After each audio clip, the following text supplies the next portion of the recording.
Someone here could be feeling like nasa isa siyang crossroads. I just saw the Two of Wands.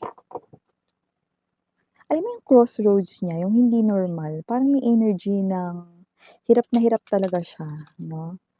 Okay? Ganun yung energy niya. Parang yung feeling is doble. No? Yung hindi lang siya basta nasa crossroads siya. Pero parang ang bigat-bigat ng kanyang feeling. Ganong energy. So let us see and try to figure out, no? Who is this energy connecting very kapit sa iyong enerhiya? So let us see.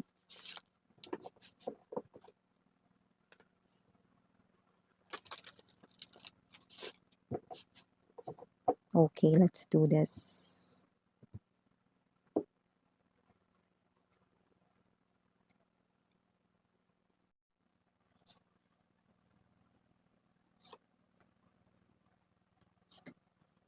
Whoa! Oh, oh, oh, oh, oh.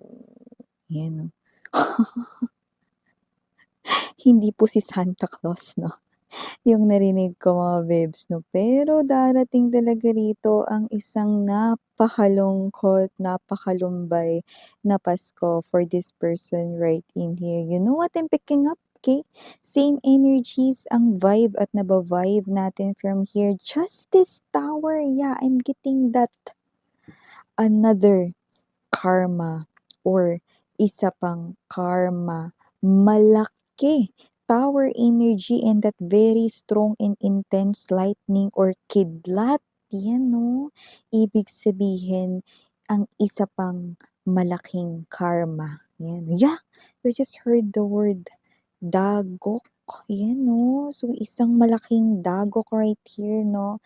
Alam mo, napaka-creepy ng mga words. But yeah, another karma, oh no, yung isang karma nga lang, no, na mga nakita natin, no, yeah, with our previous readings with your ex, no, tapos meron pa palang isa pang big karma, no, napaparating, no, sasaluin or haharapin niya 10 of Swords energy. So, let me see more. 5 of Cups, we have the Moon. Oh. 9 of Cups in reverse position. 10 of Cups in reverse position. 9 to the 10 of Cups in reverses positions. Center of the reading pa. Yung 10 of Cups right in here. I think I know what's yeah, look at that. See, Queen of Wands energy. In reverses position. No, taray. So, ito pala yun. Ang taray nga talaga ng another karma na marireceive ng iyong person right in here, no? Yeah, 9 of Swords, 3 of Swords. Okay. King of Swords in reverse energy. The energy here of someone wanting to do some kind of decision pero hindi makapag-desisyon. Okay? I'm seeing that your person right here, no? Meron siya ritong iniisip na gawin na solusyon. Okay? At gumawa sana ng desisyon, no? Patungkol sa solusyon na yun, no? Pero mukhang walang magawa rito, no? So this person here, no? Wala siya ritong choice. Yan. Okay, let me see more. Bottom of the deck, now we've got the Empress.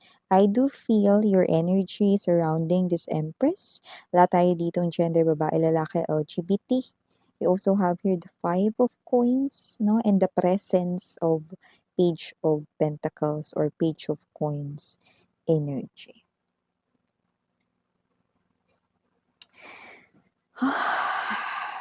This is very clear right here, okay?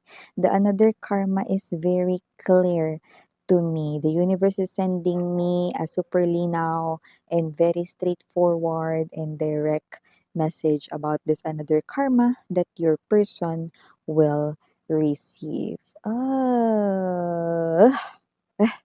So, hi and hello there, collective. My name is Yan. Welcome new subscribers. At yung isang buyers, thank you sa inyo walang sawang love and support for me. At kung hindi niyo pa knows, meron pa tayong other channel. Link kayo nandyan sa description box ng reading na i-take. Kaya naman, if interested, just click that link para kayo mapunta there at araw-araw. Nag-upload tayo ng collective readings for all signs, doon. At yun nga, wala tayong gender dito mga mahal, babae, lalaki, LGBT, lahat ay welcome. Puwede rin pong i-switch ang mga roles na dahil maaari talaga magkapalit-palit kasi general reading ito. And at the end of the day, lahat ay malayang gamitin ang kanilang free will. Like it's up to you kung gusto niyo i-claim ang mga mensahe or hindi. At timeless din ito, no? Don't forget, meaning to say, pwedeng nangyari na sa iba nangyayari na, at sa iba ay wow, marami ang mangyayari pa lamang ito 'no, pero may mga mangilan-ngilan 'no, na naka-receive na ng another karma, 'yan.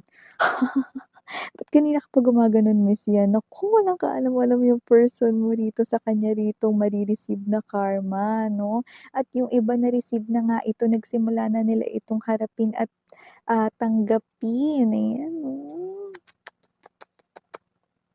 Definitely bad luck or karma, bad karma. Justice, Tower energy, Ten of Swords. Yeah, look at that. Pinapatawan ni universe 'no, ng bad karma, bad luck kung tawagin ng iba 'no, at hindi lang yun, this is another big bad karma for your person right in here 'no, because of this betrayal that he or she had done or nagawa sa inyo. This person here could be, trying to forget, okay, about you sa pamamagitan ng pag-inom, trying to forget about you by thinking of, other things 'no, na nagpapasaya at nagpapaligaya sa kanya 'no, but hindi ito gumagana 'no, hindi naman talaga gumagana ang alak mga babes, ang gagawin lang talaga niyan sa iyo 'no ay mahilo at ikaw ay masuka. Pasintabi sa mga kumakain 'no, at hindi lang 'yun 'di ba, sasakit pa ang ulo mo 'no, pero ito ang kanyang pamamaraan upang, okey, makalimutan kahit na panandalian or saglit lamang ang kanyang kalungkutan 'no. Yeah, let us get straight to the point right in here 'no. Ang tinutukoy dito na another big karma na haharapin ng iyong person 'no, ay walang iba kundi ang matali or maikasal. This is marriage card right in here 'no, but the marriage card seems, yan 'no, naka-reverse dito 'no. Seems this is something here na parang wish 'no, na hindi pala niya wish talaga. 'Di ba? Hindi pala talaga ito ang gusto niya. Hindi pala talaga ito yung bagay na pinaka-wi-wish niya 'no. So, nakita ko rito na ang kanyang another big bad karma 'no, ay ang maikasal sa isang tao 'no, na pagsisisihan niyang pinakasalan niya. Yan 'no. Yeah, definitely 'no, I'm seeing the presence of third party, Queen of Wands in reverse and Three of Swords, walang duda, okey? Taong ipinalit niya sa'yo, pinili niya over you, yun ang kanyang big bad karma. So, nakita ko na pagsisisihan niyang pinakasalan niya 'tong tao na 'to 'no, at yung iba pinagsisisihan na ngayon kasi nangyari na ito kamakailan 'no.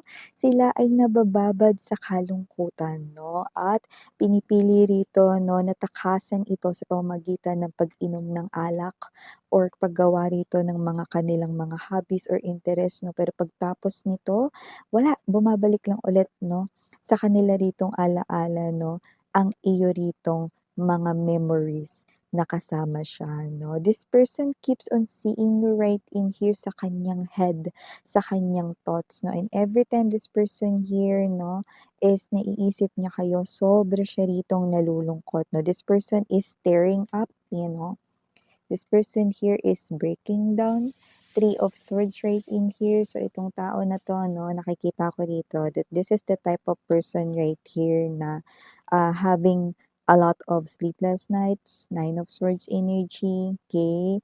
Dahil hindi siya makatulog rito 'no, dahil, hindi siya kakaisip sa inyo because trying to forget nga kayo rito 'no, but, trying to suppress yung kanya ritong emotions because nagiging emotional siya rito, no? This person is in this type of energy na sobrang lungkot niya right here, no? And definitely, this person here is someone, no? Na with the King of Swords energy, gusto niya sanang i-cut off itong connection niya with the third party, no? Pero, lahat ng ito ay mangyayari pagtapos ng kanilang kasal. Maitatali na siya roon 'no, sa person na yun sa pamamagitan ng kasal. There's something here 'no, na nagba-bind sa kanila 'no, kaya hindi niya basta-basta ito mapuputol or maka-cut off sa kanyang life 'no. Okay, LGBTQs of course welcome din kayo, just take how this resonates. Basta merong nagba-bind sa kanila, okay, there's this very strong buhol or knot na nagba-bind sa kanila 'no, ng third party rito 'no, and sa iba nga, strong marriage ito.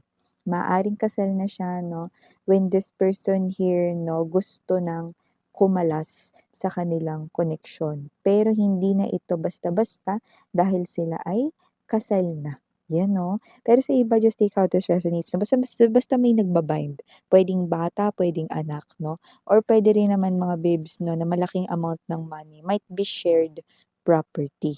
May malaking block 'no, o bloke 'no, ng yelo 'no, na hindi basta-basta matitibag 'no, lalo na, nakakaramdam rito ng matinding kalungkutan 'no, ang iyo ritong person. Yeah, I just heard that song. 'Cause every time I close my eyes, I realize, yeah, okay. Definitely that particular lyrics song 'no, hindi ako nagkakamali, of course hindi talaga ako magkakamali 'no, dahil favorite ko rin yung boy band na yun 'no, A1, yan 'no.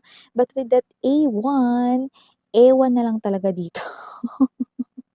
Sa person na 'to 'no, kung hanggang kailan niya kakayanin ang sadness na ito 'no. But yeah, let's make himay that particular lyric song 'no.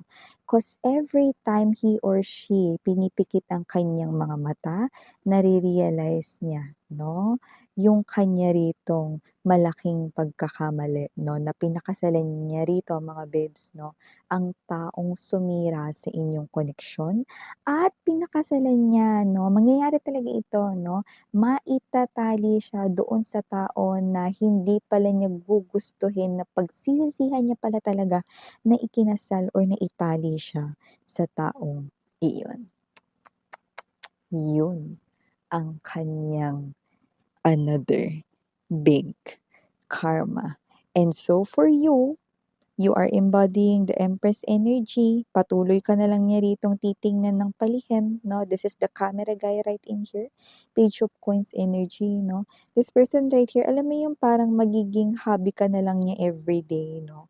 Titingnan ka na lang niya para naman ngumiti siya at magkaroon siya ng dahilan para ngumiti sa loob ng isang araw, no? So parang may energy siya rito, no, na wala siyang choice, okay, kundi manatili dito sa isang klase ng tower dahil hindi niya 'to basta-basta maika-cut daw, oh. May mahirap ditong tanggalin.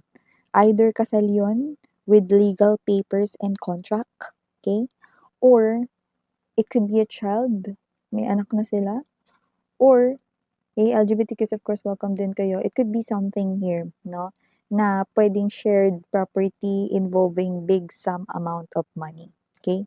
So, puwedeng may gano'n, okey. So, kung ano man ito, it's something here 'no, na parang hindi basta-basta niya rito matatakasan 'no. I'm seeing a pauses na nawala yung susi. So, matagal silang magiging magkaposas kung sino man itong third party na 'to 'no. See, look at that 'no, yung isang taong minsan niya rito 'no, na pinapangarap-pangarap 'no, pinagnasaan dito na lahat-lahat na, yun pala yung tao rito 'no, na pagsisisihan niyang naitali siya or naikasal siya dito. Five of Coins energy, this is someone here na wala nang magagawa sa situation. Five of Pentacles, now I'm seeing someone here, okay, walking away, yan 'no, dahil wala na siya ritong choice 'no, but to stay into this type of big karma 'no, na wala rin namang ibang gumawa sa sarili niya kundi siya. Yan 'no. Ten of Swords energy. Kaya kung sino man 'tong energy na 'to, nakikita natin dito 'no, na this person right here with this, malaking vase 'no, tingnan mo kung makikita mo mga babes 'no, 'yan, ayan.